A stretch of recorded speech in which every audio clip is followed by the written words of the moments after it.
বেসরকারি medical course fee, প্রাইভেটে ডাক্তারি পড়তে প্রতি মাসে কত টাকা খরচ হয়, চলুন এই বিষয়ে আমরা বিস্তারিত জেনে নেই।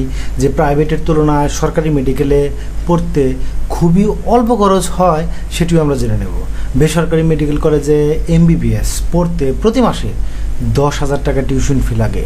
এছাড়া প্রথম বর্ষের ভর্তি ফি প্রায় 19,40,000 টাকা এবং BDS কোর্সের জন্য প্রায় 11 লক্ষ টাকা খরচ হয় বেসরকারি মেডিকেল কোর্সের ক্ষেত্রে। তো প্রাইভেটে ডাক্তারি পড়তে প্রতি মাসে তাহলে এই যে 10,000, এছাড়াও আরও কী খরচ হয় কিছুটা আমরা জেনে নিয়েছি, চলুন আরও বিস্তারিত জেনে নেই। বেসরকারি মেডিকেল কলেজে MBBS পড়তে প্রতি মাসে 10,000 টাকা টিউশন ফি লাগে। এছাড়া প্রথম বছর আমরা জানলাম 19,40,000 টাকা লাগে প্রথম বর্ষের ক্ষেত্রে, এবং BDS কোর্সের জন্য 11 লক্ষ টাকা খরচ হয়। বেসরকারি মেডিকেল কলেজে MBBS কোর্সে ভর্তি হতে প্রায় 19,40,000 টাকা, এই যে টোটাল টাকা। BDS ডেন্টালের জন্য এখানে এই যে 11 লক্ষ টাকা বললাম, এটি BDS ডেন্টালের জন্য। MBBS বা BDS উভয় কোর্সের জন্যই প্রতি মাসের টিউশন ফি 10,000 টাকা, এটি কিন্তু সরকার নির্ধারণ করেছে। তারপরে ইন্টার্ন করতে কি আসলে টাকা লাগে? হ্যাঁ, ইন্টার্ন করতেও টাকা লাগে। ইন্টার্নশিপের জন্য প্রায় 1,80,000 টাকা ফি লাগে। এর বাইরে হোস্টেল, খাবার, বই পুস্তক এবং প্রয়োজনীয় সামগ্রীর খরচও লাগে। এই খরচগুলো সাধারণত বেসরকারি মেডিকেল কলেজের ফি কাঠামো অনুযায়ী নির্ধারিত হয়, যা প্রতি বছর পরিবর্তনও হতে পারে।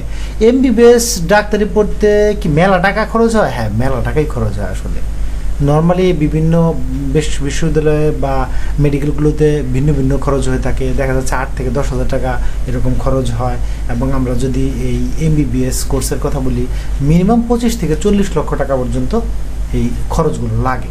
এখন এই যে স্বাস্থ্য শিক্ষা ও পরিবার কল্যাণ বিভাগ যে প্রজ্ঞাপন জারি করেছিল গত বছর, সেখানে কিন্তু আমরা দেখেছি যে তারা বেসরকারি মেডিকেল কলেজের যে ফি সেটি কিন্তু তারা নির্ধারণ করে দিয়েছে।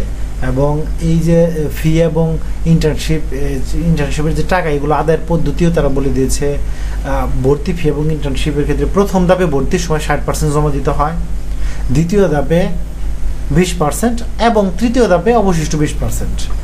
এই নির্ধারিত ফির বাহিরে অতিরিক্ত ফি আদায় করা যাবে না বলেও সরকার এখানে বলে দিয়েছে।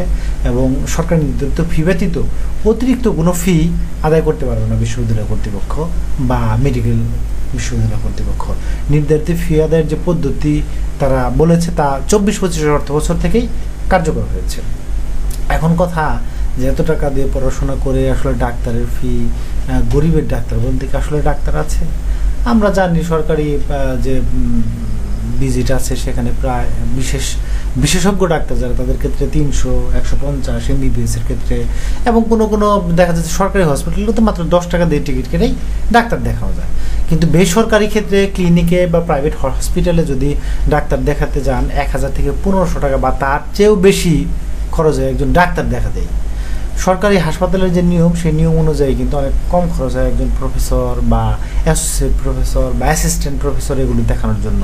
বেসরকারি হাসপাতাল বা ক্লিনিকে আমরা যে ফি দেখছি, এই ফি দিয়ে আসলে গরিবের ডাক্তার এরা আসলে বেসরকারি হসপিটালে থাকে না, এবং যার কারণে খুব অল্প ভিজিটে ডাক্তার দেখানো সম্ভব হয় না।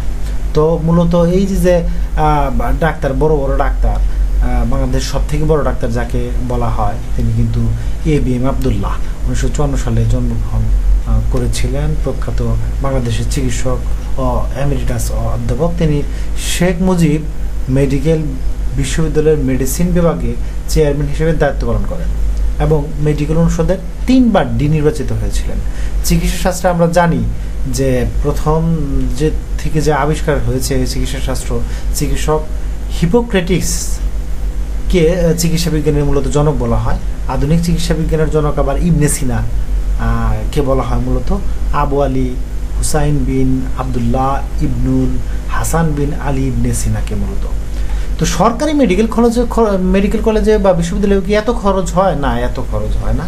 তো সেখানে ভর্তি এককালীন দেখা যায় কলেজ ভেদে ভিন্ন হয়ে থাকে। 20 থেকে 30,000 টাকা লাগে এবং মাসিক টিউশন ফি দেখা যাচ্ছে যে মাত্র 100 থেকে 200 টাকার মতো। হোস্টেল ফি, রুম ভাড়া, এই সব কিছু মিলিয়ে দেখা যাচ্ছে আপনি শেষ করতে আপনার পড়াশোনা শেষ করতে 5 বছরের খরচ হতে পারে 70,000 থেকে মাত্র 1.5 লক্ষ টাকা। হোস্টেলে না থাকলে নিজ যে শহরের কলেজ হতে খরচ আরও কমতে পারে। তো সেই দিক থেকে তুলনা করলে বেসরকারি মেডিকেল কলেজে 20 লক্ষ থেকে 40 লক্ষ টাকা পর্যন্ত খরচ হয়ে থাকে। তো আসলে এইখানে একটি বড় ধরনের ফারাক কিন্তু আমরা দেখতে পাই। আসলে মানে যে সমস্ত বিশ্ববিদ্যালয়গুলো আছে অন্যান্য পড়াশোনা করার জন্য, মেডিকেল বিশ্ববিদ্যালয়ের সংখ্যা খুব কম, যার কারণে দেখা যাচ্ছে যে ডাক্তারের সংখ্যাও কিন্তু আমাদের দেশে কম। তো তারপরেও বাংলাদেশের সেরা যে মেডিকেল কলেজগুলো, তার মধ্যে কিন্তু ঢাকা মেডিকেল কলেজ বা ডিএমসি, সোহরাওয়ার্দী মেডিকেল কলেজ, তারপরে 2 নম্বরে আমরা বলতে পারি সরকারি স্যার সলিমুল্লাহ মেডিকেল কলেজ আছে 3 নম্বরে। 4 নম্বরে আমরা ময়মনসিংহ মেডিকেল কলেজকে ধরতে পারি, চট্টগ্রাম মেডিকেল কলেজকে আমরা 5 নম্বরে ধরতে পারি, এবং রাজশাহী মেডিকেল কলেজকে আমরা 6 নম্বরে ধরতে পারি। 7 নম্বরে সিলেট এমএজি ওসমানী মেডিকেল কলেজকে ধরতে পারি, এবং 8 নম্বরে বলতে পারি আমরা শেরেবাংলা মেডিকেল কলেজ।